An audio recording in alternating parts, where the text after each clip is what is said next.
मी आजपर्यंत मला खरं तर समोर येऊन बोलण्याची खूप आवड आहे. आजपर्यंत खूप साऱ्या नेत्यांवर, खूप महामानवांवर मी बोलले, पण आज मी ज्यांच्यामुळे बोलू शकते त्यांच्याबद्दल मला बोलण्याची संधी दिली, ह्याच्याबद्दल मी तुमचे सगळ्यांचेच आभार मानते. मला खरं सांगायचं तर आई नाहीये, पण बाप आहे. आपण खूपदा बघितलं की आई दोन्ही कर्तव्य निभावते, पण माझ्या बाबतीत जरा उलट आहे. माझे पप्पा माझे दोन्ही कर्तव्य निभावतात. मी चौथीत असल्यापासून माझी आई माझ्यासोबत नाहीये, आता ती नाहीच आहे. तर माझे पप्पा माझ्यासाठी काय काय करतात ना, हे मी खूप जवळून बघितलंय. त्याच्यामुळे आतापर्यंत मी कधी चुकीचं वागले नाहीये आणि वागणार सुद्धा नाही. आणि मला खरंच वाटतं की आज हा जो कार्यक्रम झालाय ना, इथे जितके पण विद्यार्थी उपस्थित आहेत, इतक्या विद्यार्थ्यांपैकी आज थोड्याफार कालावधीसाठी का होईना कोणीच वाईट मार्गावर जाणार नाही. कारण आज हा जो कार्यक्रम झालाय ना, तो खरंच खूप चांगला आहे. मी तर म्हणते पहिली 10-15 मिनिटं मी जरा शांत होते, त्याच्यानंतर माझ्या डोळ्यातून जे अश्रू निघत होते ते थांबतच नव्हते. कारण सर जे काय बोलत होते ते एक्झॅक्टली तसंच झालंय माझ्यासोबत. माझे पप्पा टेलरिंगचं काम करतात, आमचे दुकान आहे 2 टेलरिंगचे. तर सर तुम्ही ते टाचाचं सांगितलं, माझे पप्पा दिवसभर उभे असतात आणि खरंच माझ्या पप्पांच्या टाचा मी बघितल्या की इतक्या कठीण झालेल्या त्या, त्याला हात लावला तरी त्याच्यात कुठला सॉफ्टनेस नाही.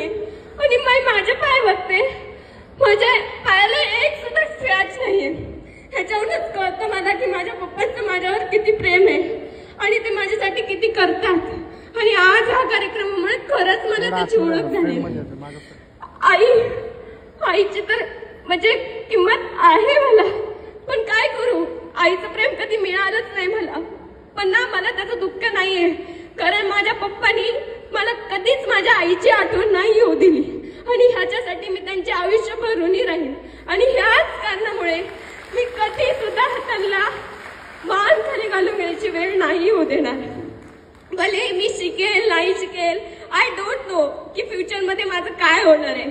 कोणी सांगितलंय की उद्या काय होणार आहे तुमच्यासोबत, पण स्वतःहून कधीच मी स्वतःच्या पायावरती कुऱ्हाड नाही मारून घेणार आणि माझ्या पप्पांना कधीच मान खाली नाही घालू देणार.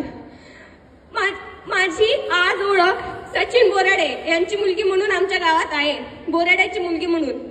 पण मला विश्वास आहे की वैष्णवी ही बोराड्यांची मुलगी आहे अशी ओळख मी नक्की निर्माण करेन.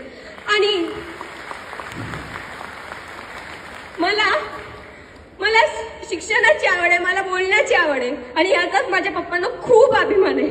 माझे पप्पा मला म्हणतात की म्हणजे मी मराठी मीडियमची स्टुडंट आहे, सो मला इथं आल्यानंतर काही कळत नव्हतं. तुम्ही पप्पा म्हणजे खूप रडले की पप्पा काय आहे, मला कळत नाही, मला खूप विचित्र फिलिंग येते, सगळे माझ्यापेक्षा खूप चांगले. तर माझे पप्पा मला म्हणले की जगात कोणी कसंही असू दे, पण तू माझी टॉपर आहेस. तेव्हा मला इतका विश्वास भेटला की मला असं वाटलं yes I can do it. आणि पप्पा मला म्हणले की you can do it. So हा मंत्र आहे ना, हा तुमच्या सगळ्यांकडे आहे. आणि खरंच खूप भाग्यवान असतात ज्यांना दोघांची साथ मिळते, आई वडील या दोघांचं प्रेम मिळतं. ज्यांना मिळतंय त्यांनी कदर करा. आणि सर जसं म्हणलं तसंच ज्यांना नाहीये त्यांना त्याची किंमत विचारा. मला विचारा ना माझ्या आईची किंमत. मी आणि माझे पप्पा आम्ही दोघंच पुण्यामध्ये राहतो. सकाळी उठल्यापासून मला माझी स्वतःची कामं करावी लागतात, पप्पांची करावी लागतात. ते जर मला माझी आई असती तर मला रोज सकाळी माझ्या हातात डब्बा मिळाला असता, जो की मला नाही मिळत. आणि जो की मला नाही मिळत आणि त्याची मी अपेक्षा पण करत नाही. कारण मी जे अन्न शिजवते त्या अन्नासाठी माझे पप्पा खूप कष्ट करतात, खूप मेहनत करतात. आणि माझे पप्पाच नाही, आमच्या दुकानात मिनिमम 15 लोक काम करतात. ती सुद्धा कोणाचे ना कोणाचे वडील आहेत आणि ते सुद्धा तितकेच कष्ट करतात जितके माझे पप्पा करतात. त्यामुळे सांगते की स्वतःच्या हाताने स्वतःच्या आई वडिलांची मान खाली जाईन असं वागू नका.